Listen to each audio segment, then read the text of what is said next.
नमो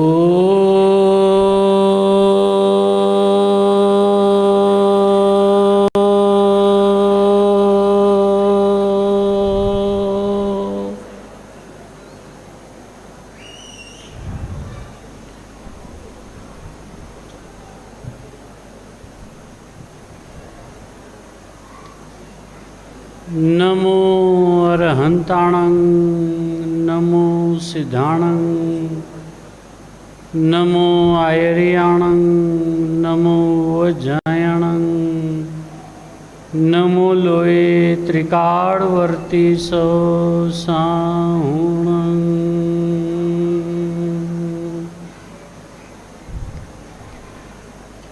ओंकार बिंदु संयुक्तं नित्यं ध्यायन्ति योगिनः कामदं मोक्षदं चैव ओंकाराय नमो नमः। मंगलं भगवान वीरो मंगलं गौतमो गणी मंगलं कुंकुंदार्यो जैन धर्मो सुमंगलम्। नमः समय साराय स्वानुभूत्या चकासते चित्स्वभावाय भावाय सर्वभावांतरच्छिदे त्रिकाल दिव्य ध्वनि दातार।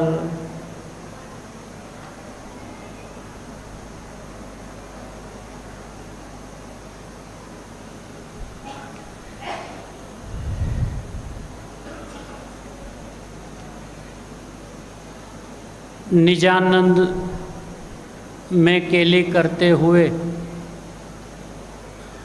इस सभा के अचरम शरीरी मुमुक्षुओं जिन्होंने तीर्थंकर परमात्मा की दिव्य ध्वनि को गणधर परमात्मा ने जो झेल कर जिनागमों के अंदर में जिसको गुंथा है और उस गुंथे हुए तत्व को वर्तमान में इस भरत क्षेत्र के दूसरे महावीर परमात्मा सम पूज्य काहन गुरुदेव श्री द्वारा जिस तरह से इन जिनागमों का रहस्य का उद्घाटन हुआ है, आज हम सब यदि भगवान आत्मा का शब्द भी बोलना सीखे हो तो वर्तमान में पूज्य काहन गुरुदेव श्री का अनंत अनंत अनंत उपकार है। उसी के संबंध में गुरुदेव श्री के प्रति दो भाव आए हैं, वहीं से पहले शुरू करते हैं।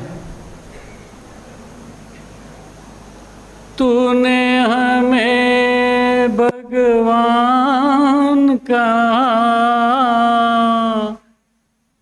हम थे कहाँ इस काबिल,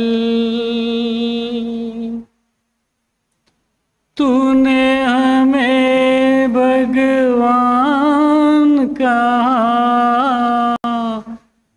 हम थे कहाँ इस काबिल।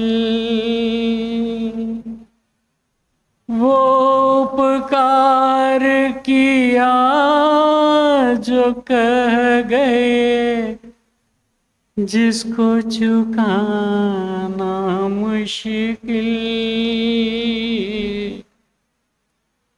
प्रीत हुई तेरे वचनों से गठबंधन तेरी आज्ञा से। गुरुदेव गुरुदेव कहन गुरुदेव रे।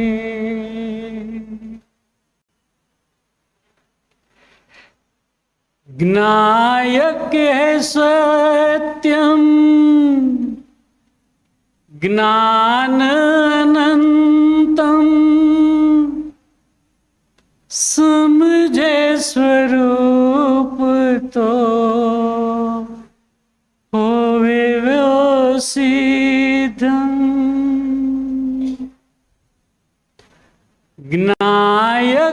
सत्यम ज्ञानानंतम समझे स्वरूप तो होवे वो सीतम।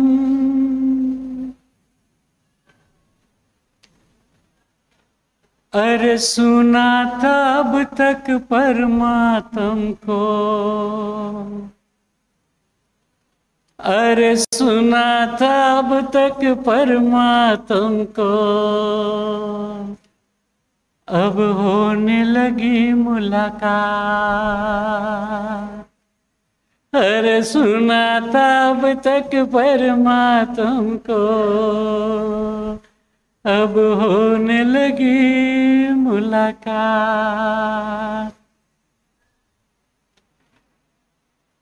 अपने प्रचुर स्वसंवेदन के अंदर में झूलते हुए इस भरत क्षेत्र के कलिकाल सर्वज्ञ भगवान श्री कुनकुंद आचार्य भगवान, जिनकी एक अद्भुत अनमोल भेंट हम सभी के लिए जो महाविदेश लेकर आए हैं, ऐसा ये ग्रंथादिराज समय सार जी परमागम है।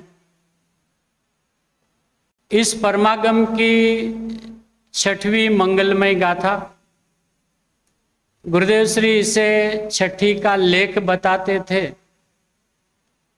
इस गाथा में हम सबका नामकरण किया है। 6वीं गाथा में हम सभी का नामकरण किया है। 6वीं गाथा में हमें ज्ञायक नाम से पुकारा है। ये 6वीं गाथा इतनी अद्भुत है, अलौकिक है। इसमें जो उपोद्घात है शिष्य के मुख में रखे हुए प्रश्न का, वो इतना अद्भुत है। पूज्य गुरुदेव श्री के 19वीं बार के मंगलमय प्रवचन है, समय सार सिद्धि भाग 1 और पेज नंबर 248। अब यहां ये प्रश्न उठता है, ऐसा शुद्ध आत्मा कौन है जिसका स्वरूप जानना चाहिए। तो प्रश्न हमें ये उठता है कि प्रभु, आपने 1 से 5 गाथा के अंदर में मैं भगवान आत्मा हूं, द्रव्य कर्म, नौ कर्म, भाव कर्म से रहित हूं, ऐसा शुद्धात्मा मैं हूं, ये तो प्रभु आपने पहले ही कलश में बता दिया। फिर ये 6वीं गाथा के अंदर में ये जो प्रश्न पूछा गया है, तो प्रश्न का रूप ऐसा है कि ऐसा शुद्धात्मा कौन है। शब्द ऐसे हैं लेकिन उसका वाच्य ऐसा नहीं है। शिष्य का प्रश्न में ये जिज्ञासा है कि मैं शुद्ध किस किस प्रकार से हूं, क्योंकि मैं शुद्धात्मा हूं ये तो नमः समय साराय उसी में पहले श्लोक में बता दिया। नौ कर्म, द्रव्य कर्म, भाव कर्म से रहित ऐसा भगवान आत्मा, शुद्धात्मा मैं हूं जिसे मैं नमस्कार करता हूं। तो प्रभु आपने ये 6वीं गाथा में आकर ये प्रश्न क्यों पूछा, ऐसा शुद्धात्मा कौन है। तो प्रश्न शुद्धात्मा कौन है वो नहीं है, मैं शुद्ध आत्मा किस किस प्रकार से हूं प्रभु, आप हमें तो कृपा करके वो बताइए। आत्मा तो मैं हूं, लेकिन मैं शुद्ध आत्मा हूं, कृपा करके आप हमें ये बताइए कि मैं किस किस प्रकार से शुद्ध हूं। यहां जो भी हमारे विद्वान जो गाथाएं सबों ने सिलेक्ट की है और इतनी अद्भुत अद्भुत चर्चाएं चल रही है, उपयोग में उपयोग है, प्रागेव शुद्ध,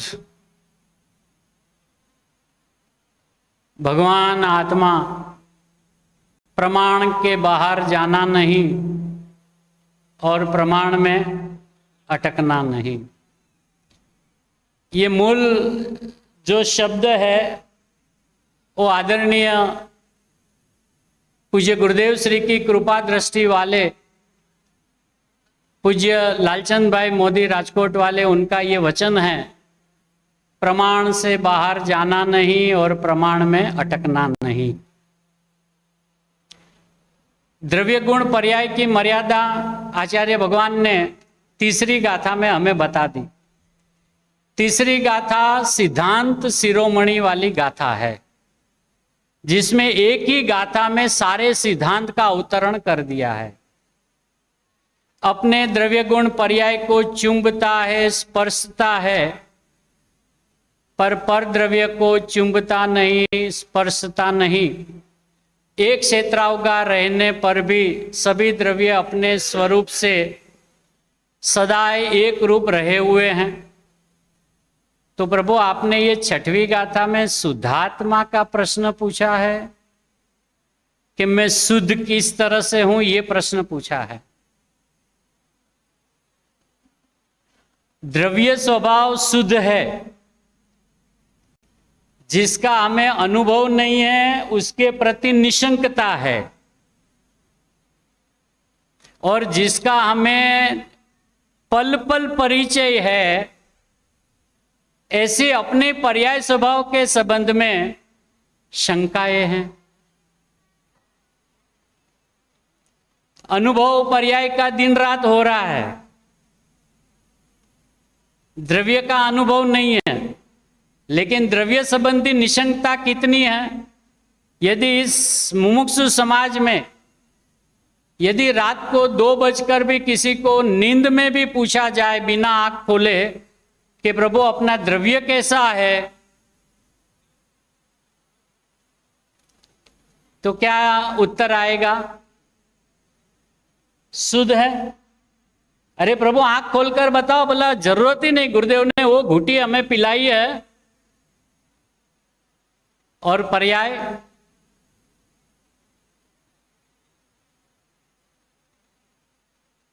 ये वो पर्याय का वैभव बताती हुई ये छठवीं गाथा है, द्रव्य का वैभव बताती हुई नहीं है। गुरुदेव के शब्दों में हम इसका समझने का प्रयास करेंगे। पहले हम गाथा पढ़ते हैं थोड़ा सा, है ना। ये गाथा तो सबको कंठस्थ है और सभी मुमुक्षुओं को प्रिय है, इसलिए हिंदी वाला सीधा हम हरिगीत को ही लेते हैं। नहीं अप्रमत प्रमत नहीं, जो एक ज्ञायक भाव है, इस रीति शुद्ध कहा यरु, जो ज्ञात वो तो वो ही है। अब इसका गाथार्थ थोड़ा सा ध्यान से पढ़े हम। कुछ कुछ शब्द को हम अभी डिपॉजिट रखेंगे, है ना। गाथार्थ जो है, जो शब्द पहले वहां में लेना है। मैं ज्ञायक भाव,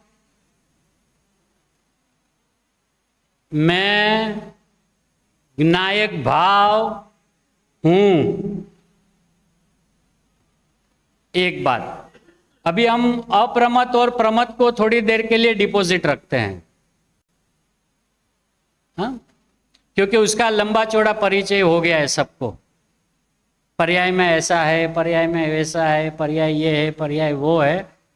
परसों बात हुई थी थोड़ी कि पर्याय को बहुत बुरा लगता है जब उसके प्रति को यदि ऐसा कहे ना कि ये पर्याय संसारी है, अज्ञानी है, मिथ्या दृष्टि है, उसको बहुत तकलीफ होती है। जैसे सीता जी जब वहां से आए लौटकर लंका में से, तो ताने मारना शुरू कर दिया, ये इतने दिन वहां रुक कर आए हैं, ये वो। तो सीता जी ने कहा कि आप हमें ताने मारना बंद करो, यदि आपको हमारे प्रति शंका है तो हमारी अग्नि परीक्षा कर लो। क्या हुआ उसके फल में सभी को ज्ञात है। ये पर्याय सती है, पर्याय सत भी है और सती भी है। द्रव्य सत है तो पर्याय सती है, क्योंकि ये मेल फीमेल वाला मैटर है ना, पुरुषवाचक स्त्रीवाचक है ना। हमेशा पर्याय को स्त्री के रूप में कहा गया है, मतलब वो वाली स्त्री नहीं, शरीर वाली नहीं, है ना। तो ये पर्याय हमारी सती है। ये पर्याय बोलती है कि प्रभु आप रोज हमें ताना मारते हो ना, अभी इसकी हो गई, इसमें तन्मय हो गई, ये उसकी हो गई, ये उसकी हो गई, प्रभु एक बार मेरी परीक्षा कर लो। ये रोज के मुझसे ताने सुने नहीं जाते। समोसरण में 12.5 करोड़ वाजिंद्र एक साथ बजते हैं, तो विचलित नहीं होना, मंद मंद बजते हैं ना। तो किसी का मोबाइल का रिंग बजे तो आकुल व्याकुल नहीं होना, कभी हम सबका समोसरण लगने वाला है।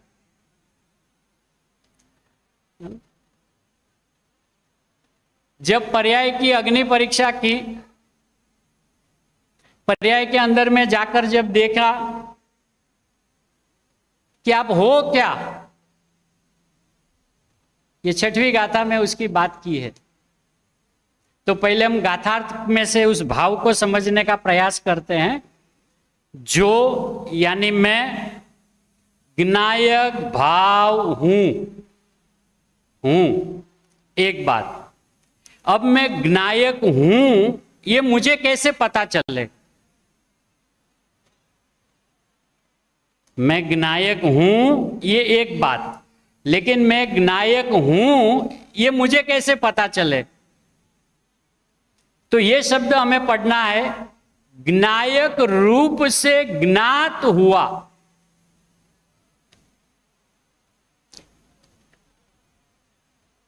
ज्ञायक हूं और ज्ञायक रूप से ज्ञात हुआ, और जो ज्ञात हुआ वो तो मैं ही हूं।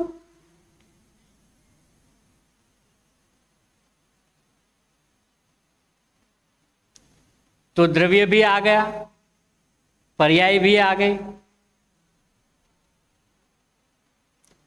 अप्रमत प्रमत की वार्ता समाप्त हो गई।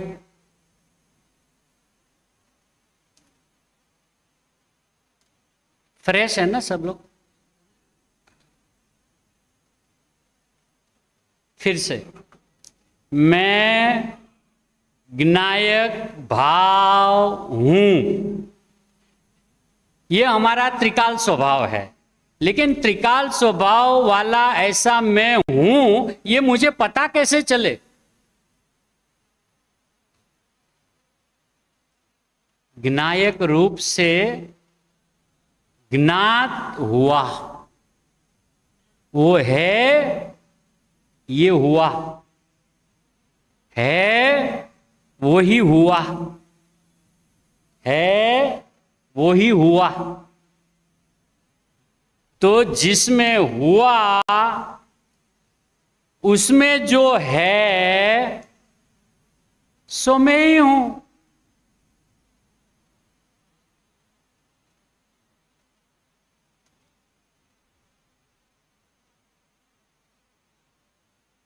ये हिंदी में ज्ञात हुआ शब्द आता है ना।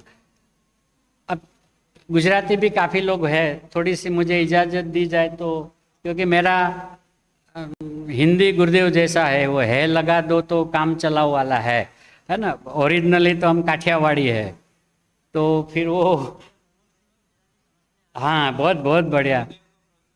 हाँ, तो वो गुरुदेव भी कहते थे ना कि जो भाव गुजराती में आते वो हिंदी में शब्द ढूंढने जाओ तो थोड़े से निकल जाते हैं। तो हम भी उसी की संतान हैं।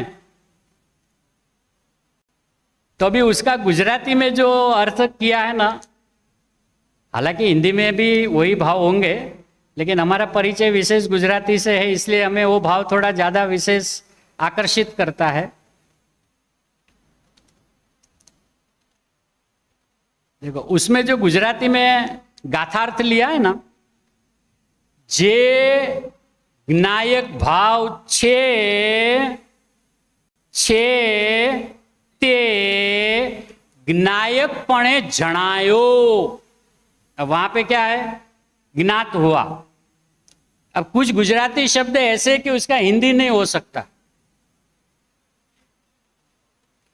है, मतलब ऐसा किसी भाषा का हम है ना वो नहीं कर रहे हैं, लेकिन जो गुजराती शब्द कुछ ऐसे हैं। अब दोहिला शब्द है ना, सुधात्मा बहु बहु दोहिलो। अब दोहिलो को हिंदी में क्या कहे? अब जो गुजराती में है दोहिला, अब वो इसको हिंदी में कहने जाए तो हो सकता है, अनुवाद सब हो सकता है, लेकिन वो भाव नहीं आते। तो यहां क्या लिखा है, जो जे એટલે હું જ્ઞાયક ભાવ છું, તો જ્ઞાયકપણે જણાવું છું।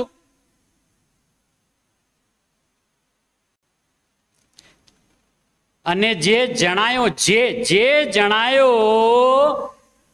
તે તો હું જ છું, બીજું કોઈ નથી।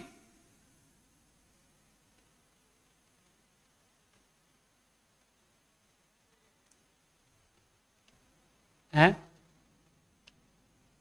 गुजराती आवड़ता है ना बधाने? हाँ बस, तो वांधो नहीं, આપણું काम चलेगा है।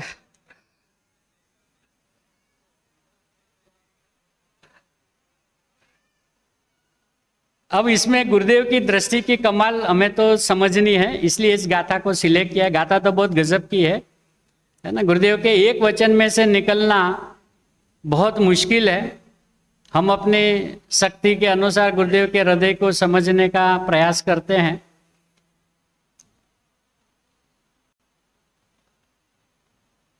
कहाँ गया? 250 नंबर का पेज भैया निकालिए ना हिंदी में।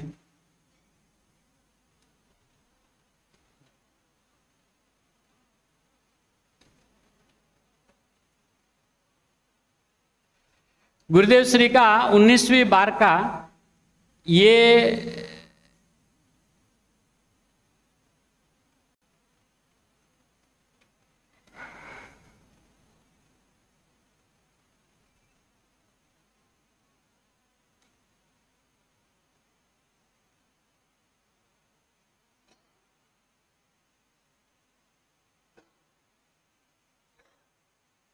गुरुदेव श्री का 19वीं बार का ये प्रवचन है, समयसार सिद्धि भाग 1, पेज नंबर 250।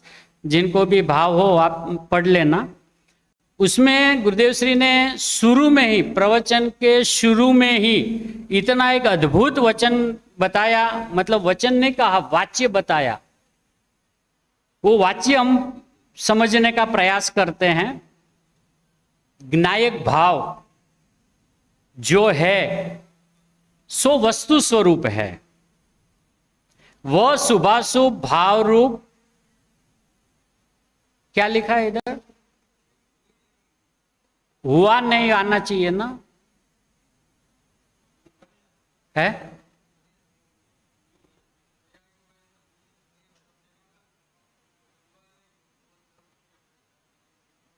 तो ये मतलब प्रिंटिंग एरर है कि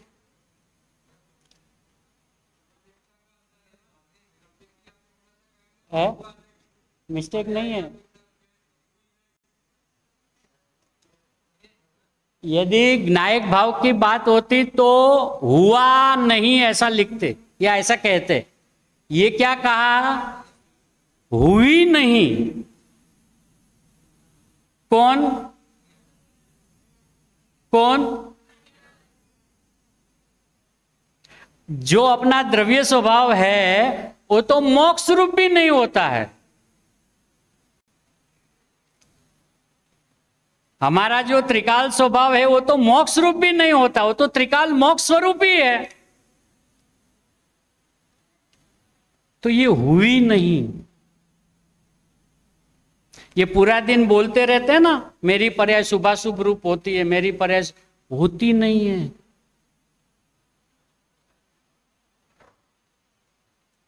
पढ़ते हैं, गुरुदेव के वचन में पढ़ते हैं,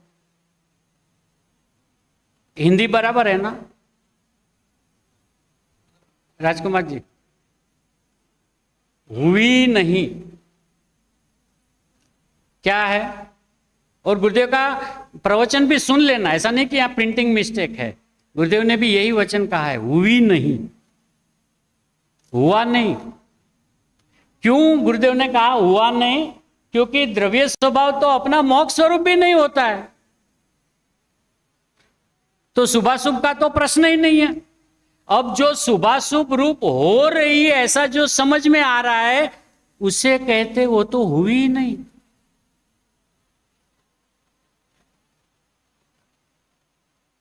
जो होता नहीं उसको नहीं कहते कि आप हुए नहीं। द्रव्य स्वभाव को ऐसा कहना पड़ता है कि आप शुभाशुभ रूप नहीं होते हो।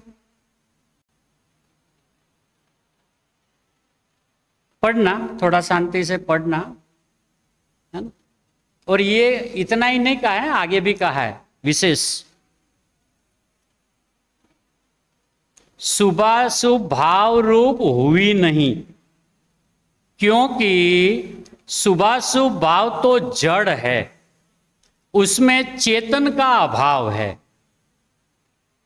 बराबर है? यह ज्ञायक स्वरूप शुभाशुभ भाव रूप हो तो जड़ हो जाए। अब यहां और गुरुदेव स्पष्ट करते हैं, यह विभक्त और एकत्व को सिद्ध करता है। विभक्त यानी शुभाशुभ भाव, परद्रव्य नहीं। और एकत्व, पर्याय का पर्याय में एकत्व, कौन से भाव रूप? ज्ञायक भाव रूप, ज्ञायक भाव रूप, शुभाशुभ भाव रूप नहीं।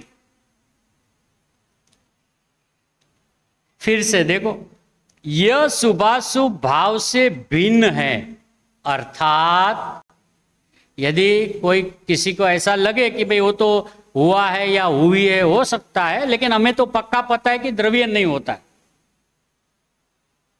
प्रभु, द्रव्य तो मोक्ष रूप भी नहीं होता है। तो गुरुदेव ने और स्पष्टीकरण किया, यह शुभाशुभ भाव से भिन्न है, अर्थात शुभाशुभ भाव रूप द्रव्य हुई ही है। क्या लिखा है?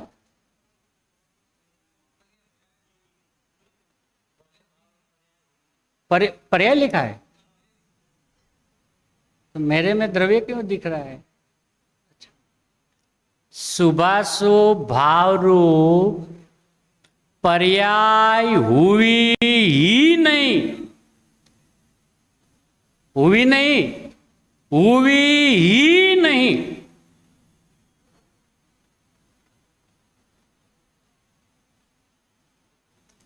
तो प्रश्न उठेगा ना कि फिर पर्याय कौन से भाव से होती है? प्रश्न तो उठेगा ना। यदि वो शुभाशुभ भाव रूप नहीं होती है तो फिर वो पूरा दिन होती कौन से भाव रूप? ये प्रश्न तो आत्मार्थियों को, स्वाध्यायी को, मोक्षार्थियों को, समय सारार्थियों को तो होगा ना।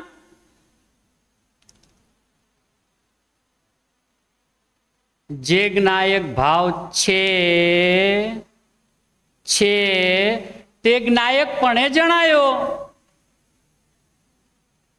सेमा जनाए? किसमें? पर्याय में। तो पर्याय में किस रूप?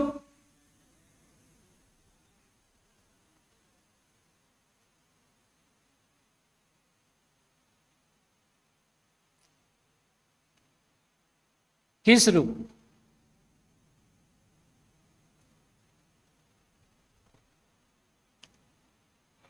फिर गुरुदेव ने देखो आगे क्या कहा, शुभाशुभ भाव रूप पर्याय हुई ही नहीं, उसकी पर्याय, उसकी यानी मेरी पर्याय। ज्ञायक तो शुभाशुभ भाव रूप ज्ञायक हुआ ही नहीं। वहां क्या लिखा है? हुआ नहीं। और ऊपर क्या लिखा है? हुई नहीं। हुआ नहीं, हुई नहीं, हुआ नहीं, हुई नहीं, हुआ नहीं, हुई नहीं, हुआ नहीं, हुआ नहीं, हुई नहीं, हुआ नहीं।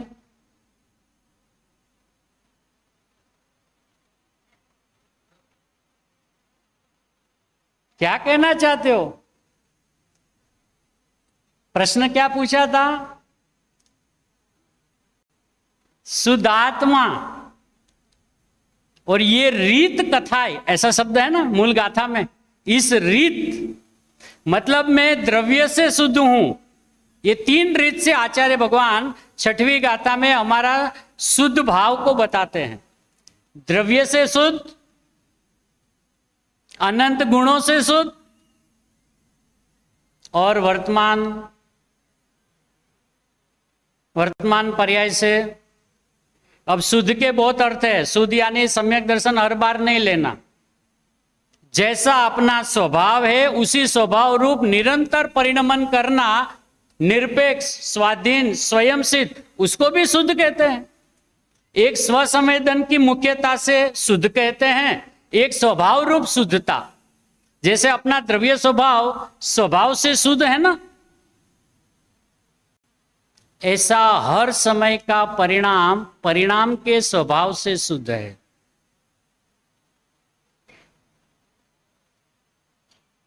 क्यों? कि वो ज्ञायक भाव परिणमन करता है।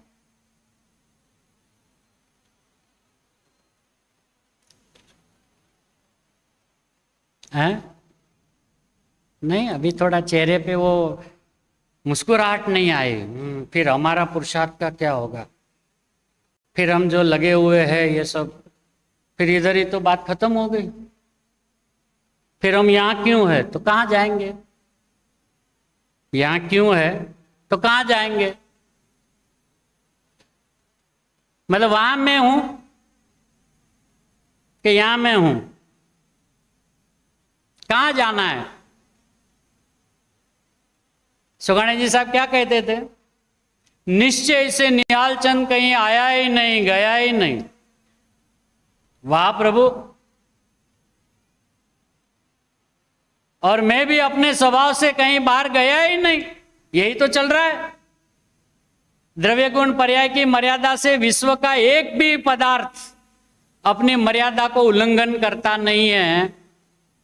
प्रभु मैं तो ज्ञायक हूं ना, ये अन्य द्रव्य तो अपने आप को जानते नहीं है, मैं तो जानने वाला हूं ना। जो नहीं जानता है वो भी अपनी मर्यादा का उल्लंघन नहीं करता, तो लोकालोक को जानने वाला मैं अपने द्रव्य गुण पर्याय की मर्यादा को उल्लंघन करूंगा? हाँ?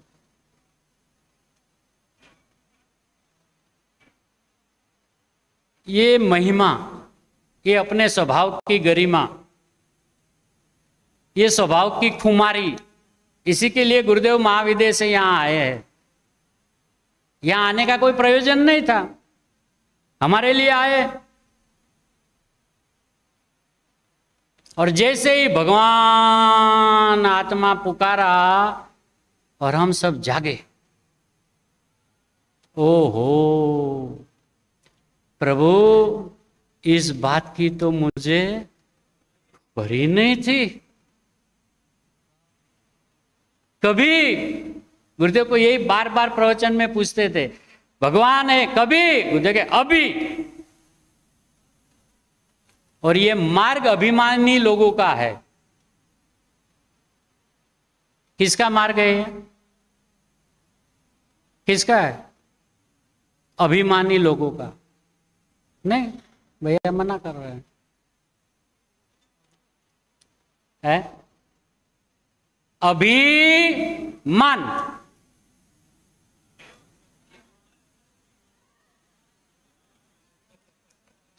है अभिमान।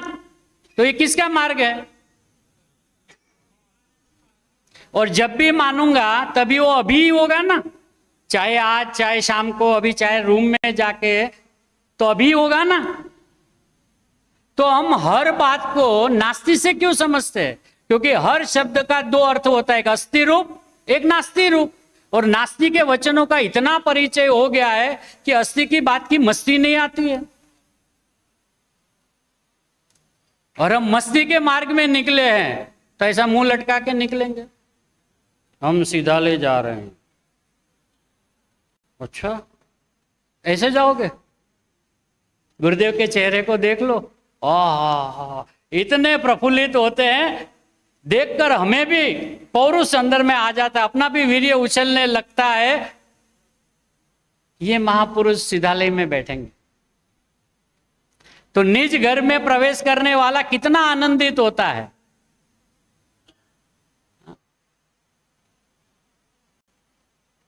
मान स्तंभ,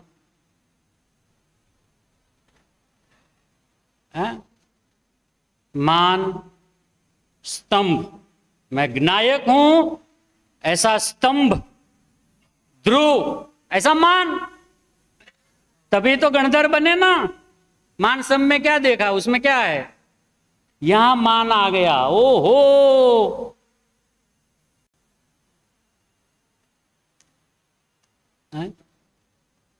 अस्थि का अर्थ निकालो, बहुत मजा आएगा। हर बार है ना, नास्ति के वचन को बहुत आगे मत करो। रागी का क्या अर्थ होता है? रागी, गीरा।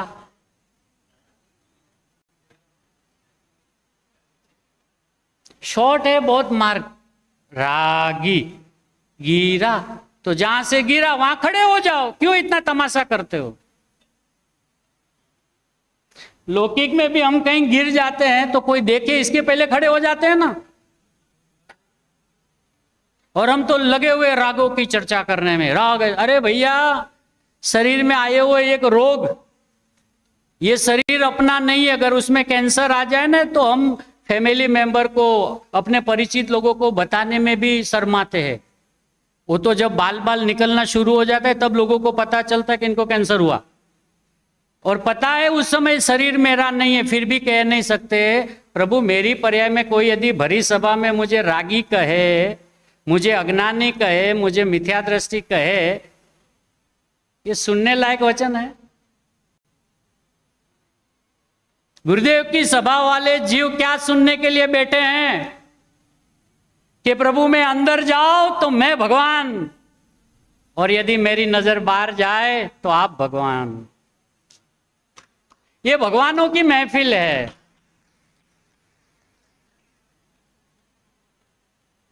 न राग की बात सुनना, न राग की बात सुनाना।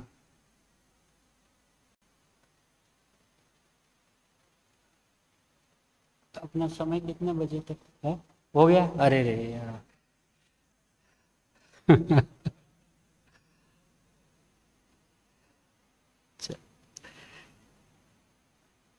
तो शुभाशुभ भाव रूप पर्याय हुई ही नहीं, ऐसे अपने पर्याय स्वभाव और उस पर्याय स्वभाव का जो मूल स्रोत है ऐसा अपना द्रव्य स्वभाव, तो द्रव्य भी भगवान, वो टिकता हुआ भगवान, और पर्याय परिणमती हुई भगवान। दो भगवान है अंदर, एक टिकता हुआ भगवान, एक परिणमता हुआ भगवान। और ऐसा भगवान हम सभी सादी अनंत काल अपने ज्ञायक स्वरूप में ऐसे लवलीन रहे, निजानंद में केली करे, यही मंगलमय भाव।